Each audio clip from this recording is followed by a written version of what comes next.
إن الحمد لله نحمده ونستعينه ونستغفره ونستهديه ونستنصره ونعوذ بالله من شرور أنفسنا ومن سيئات أعمالنا من يهده الله فلا مضل له ومن يضلل فلا هادي له وأشهد أن لا إله إلا الله وحده لا شريك له وأشهد أن محمدًا عبده ورسوله وصفيه من خلقه وخليله أدى الأمانة وبلغ الرسالة ونصح للأمة فكشف الله به الغمة وتركنا على المحجة البيضاء ليلها كنهارها لا يزيغ عنها إلا هالك وجاهد في الله حق جهاده حتى أتاه اليقين صلوات ربي وسلامه عليه وعلى آله وصحبه ومن تبع هداهم إلى يوم الدين.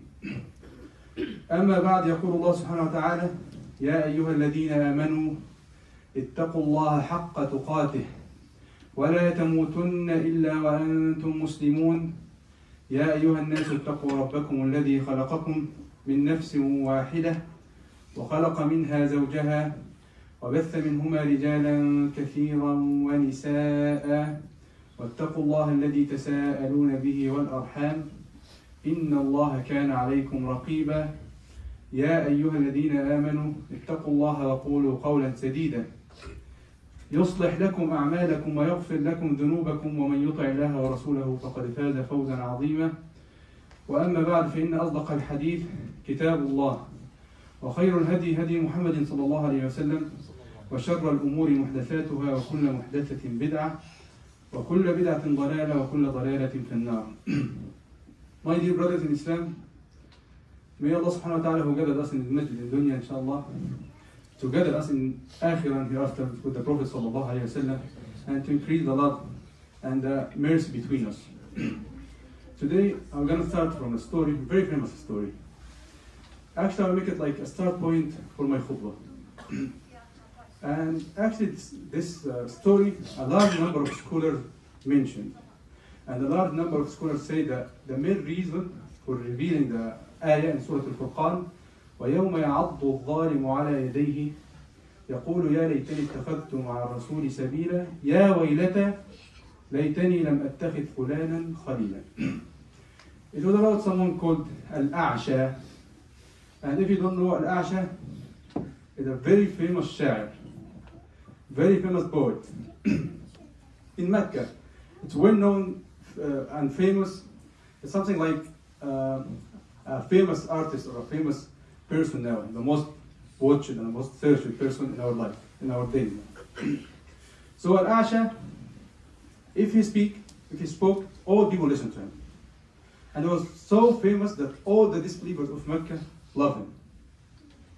And he was so good person that before he became Muslim, he was saying a very good sha'ir, or writing a very good words about the Prophet ﷺ, that before he became Muslim.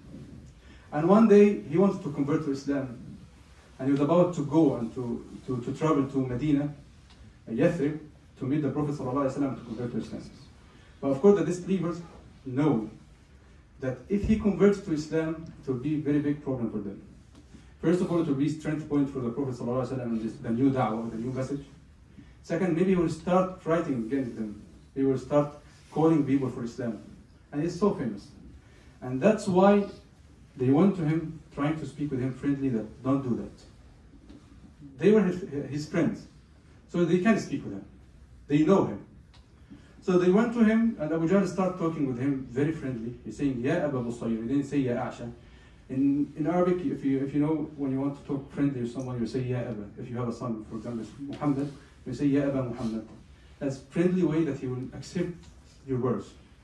Then you start, Ya Aba Busayr. Why do you want to convert to Islam? Do you know that Islam forbids zina? You cannot do zina in Islam. He's saying, okay, I'm not interested in this matter. I'm very old man, so it's okay. But Abu Jahl keep telling him a lot of things that he know. Abu Jahl is friend, and he know that he love al-khamr, alcohol, too much.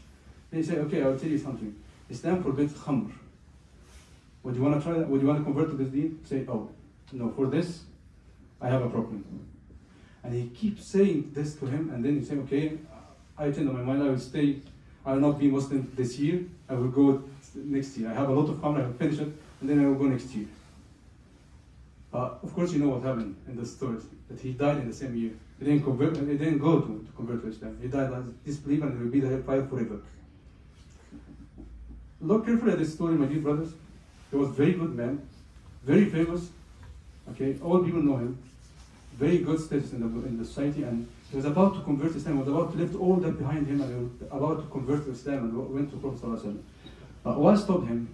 What is the thing that stopped him? His friends. They keep talking with him, then they make him take the bad decision, and then he will be forever in the hellfire. All of us know Abu Talib. Abu Talib, the uncle of the Prophet ﷺ, and if anyone reads Seerah or the life of the Prophet ﷺ, will love this man. To the point that you say, why you didn't accept Islam, why you didn't become Muslim. He's a very good person, amazing person. He defended the Prophet ﷺ strongly. The disbelievers went to him twice to hand over the Prophet ﷺ, but he said, no, I will never give him to you. And he stayed 3 years in Sha'b Abi Talib trying to protect Prophet ﷺ. He was eating 3 leaves, and he's so old man, but he didn't give up. A lot of things, very good things. Actually, he protect this da'wah and the Prophet ﷺ more than the believers in this time. But what happened? Why he didn't die in Islam? في الحديث عن المسيب رضي الله عنه قال إذا نمتلك الحديث صحيح البخاري لما حضر أبا طالب الوفاة دخل عليه الرسول صلى الله عليه وسلم ووجد عنده أبا جهل وعبد الله بن أمية بن المغيرة. And he said, يا عم, قال يا عم, قل لا إله إلا الله كلمة أحاج وفي رواية أشهد لك بها عند الله. ثم قال أبو جهل وعبد الله بن أمية يا أبا طالب ترغب عن ملة عبد المطلب. فما زال الرسول صلى الله عليه وسلم يكررها عليه وما زال يعيدان مقالتهما حتى كان آخر ما قال لهما بل على ملة عبد المطلب ورفض أن يقول لا إله إلا الله. فقال له النبي لأستغفرن لك ما لم أنه عنك. فنزلت الآية ما كان للنبي والذين آمنوا أن يستغفروا المشركين ولو كانوا أولي قربى ونزلت إنك لتهدي من أحببت. So Al-Musayyib here reported that when Abu Talib was about to death, the Prophet ﷺ entered upon him and said, and he found Abu Jahl and Abdullah ibn Umayyah, the heads of the sleepers in this time. And there were his friends. They were standing with him, and the Prophet ﷺ started talking, oh uncle, please just say La ilaha illallah. This sentence with which I can argue. I can talk with Allah subhanahu wa ta'ala, or can argue before Allah subhanahu wa ta'ala that you are Muslim. Maybe it will make you safe from the hellfire. But on the other side, on the other hand, his friends, Abu Jahl and Abdullah ibn Umayyah, keep saying, Ya Aba Talib, now while you are dying, you will say, you will left your father's religion, you will denounce it. The people will say that you did that because you are scared from the death. Think about what the people will say after you die. And then they keep saying that. It was like a debate between Prophet ﷺ and them. But they keep saying that until he said the last statement, no. بَلْ عَلَى مِلَّةِ عَبْدُ الْمُطَّلِبِ I am the Abdul Muttalib religion. And he refused to say La ilaha illallah. Then he will be in the hellfire. The Prophet ﷺ said, I will seek forgiveness for you. And then Allah subhanahu wa ta'ala forbid me, and then Allah subhanahu wa ta'ala revealed the surah and will forbid him. Now we have two stories.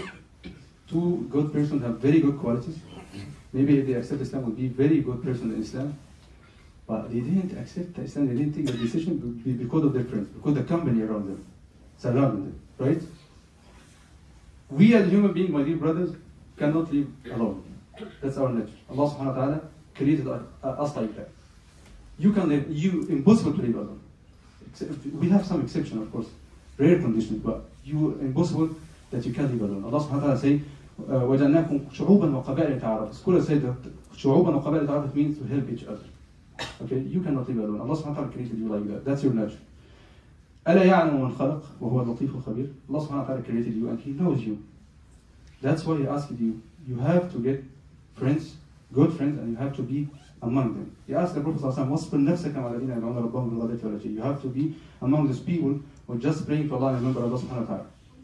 And that's why the Prophet ﷺ gave us a very good example about that.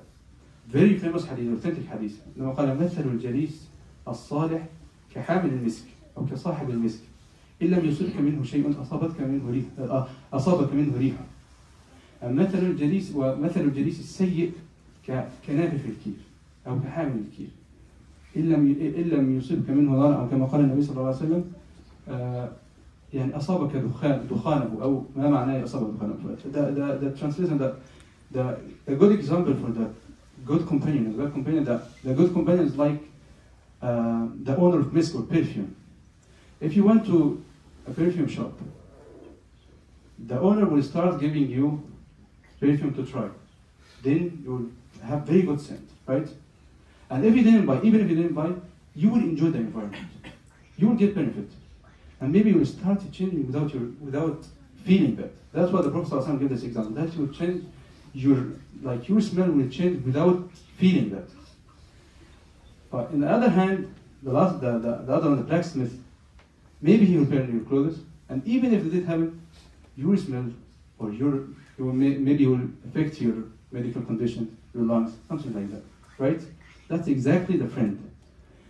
If you stay with many people who love football, you will love football without feeling. You don't realize that you will love football. You keep talking about football. If you stay with some people like movies, you will talk about movies many times. And if you keep staying with people who confess about how many juz I memorized and how many rak'ah I did in Qiyam al-Layl, without feeling also, automatically you will start talking like them, right? That's why the Sahaba was saying to Prophet ﷺ, when we sit with you, we feel that our iman is increasing. But once we leave you, it didn't happen. So once you sit with some people, wallahi, we have some people like this in our life, right? Just without saying any word, being with them make you feel that you are a good person, make you feel that you're getting better, increase your iman, increase your akhlaq. And also some people, without saying any word, maybe will make you feel the opposite. Al-Jubayr ibn Mut'im, radiallahu anhu, when he was non-believer, non-Muslim, he went to Medina at the time of Maghrib. He's saying that I went to Medina at the time of Maghrib, the Prophet ﷺ was praying Maghrib, and he was reciting Surah Al-Tur, أَمْ خُلِقُوا مِنْ غَيْرِ شَيْءٍ أَمْ هُمُ الْخَالِقُونَ أَمْ خَلَقُوا السَّمَاوَاتِ وَالْأَرْضَ بِلَيْلٍ. And he said, عندما سمعت هذه الآيات كاد قلبي أن يطير. That's an authentic hadith صحيح البخاري. كاد قلبي أن يطير. My heart was about to fly. وكان هذا أول ما وقر الإيمان في قلبي. It was the first time that the iman touched my heart. Without saying anything, just being with them, listening to them, you start being mu'min. That's why it's very good, very important that you have to choose your friends. You have to choose the people that you are sitting with, your company. That's why Allah subhanahu wa ta'ala asked the Prophet sallallahu alaihi wasallam, just sit with those people and be among those people was remembering Allah day and night. Just for the sake of Allah. I can remember when I was memorizing the Quran, before I was memorizing the Quran, I was going with my friend who was reciting with the Sheikh. I just going with no intention to memorize the Quran. And I was just busy with my mobile phone and recite with the Sheikh. And sometimes they talk about a hadith and they talk about something like that. But I just listen. I'm not sharing, no intention to memorize the Quran this time. And they were talking about hadith. That's my first time to hear this hadith. I was saying that hadith sahih. The Prophet ﷺ said, إذا جاء سيأتيكم أقوام يطلبون العلم فإذا جاءوكم فقولوا مرحبا مرحبا بوصية رسول الله. Some people will come to you seeking this knowledge, Quran and Sunnah. Once you see them, just say welcome, welcome for the Prophet ﷺ will. Wasiyah. Wasiyah in Arabic means something that this man, if you love this man, you will do it after he died. That's very important for him. When I hear this hadith, I was just thinking, the Prophet ﷺ was so careful to teach us. Even he will die and just making wasiyah that when I die and you saw these people, try to teach them. They waqnuhum. He said, what the meaning of the qnum? Like, alimuhum. Teach them the deen and Quran and Sunnah. I was saying, okay, why I take all of this distance to sit here without learning? I have to learn. Just with sitting there, listening to this hadith, I try to memorize the Quran. I start memorizing the Quran. What I'm trying to say, my dear brother, that the people which you choose to sit with them will affect you. Maybe you will say no, maybe you say I'm very strong to ignore what they are saying. No.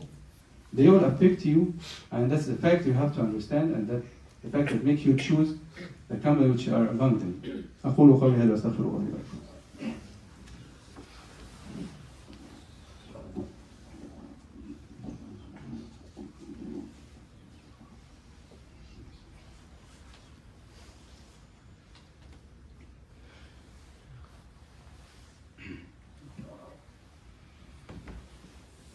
الحمد لله وكفى وصلاة وسلاما على عبده الذي اصطفى صلوات ربي وسلامه عليه صلى الله عليه وسلم. جاء في حديث طويل, very long hadith, we will just take the part which we need.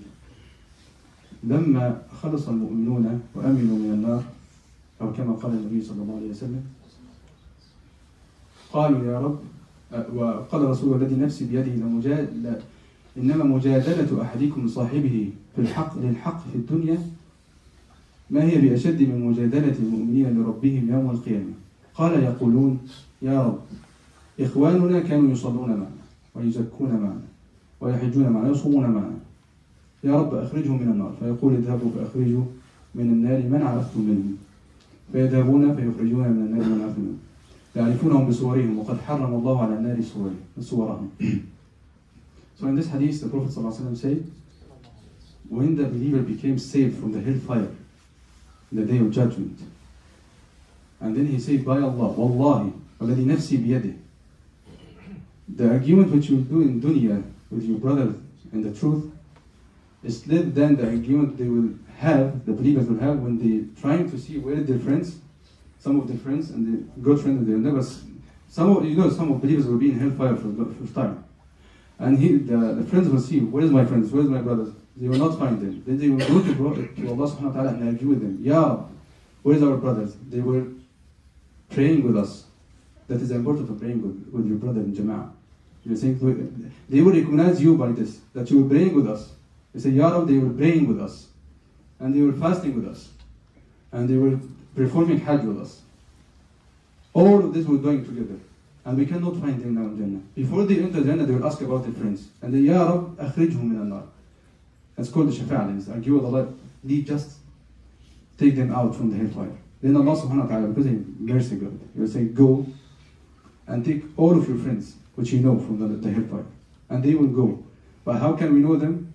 Allah subhanahu wa ta'ala may forbid their faces, forbid the fire to touch their faces. Because mawda is sujood. And it's haram for the not to touch in mawda sujood.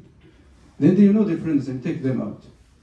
And then Allah subhanahu wa ta'ala will say, they will went back to Allah subhanahu wa ta'ala and they will come back to Allah subhanahu wa ta'ala and they say, okay, we take all of them and say, no. اذهبوا فأخرجوا كل من قال لا إله إلا الله في قلبه مثقال ذرة من خير.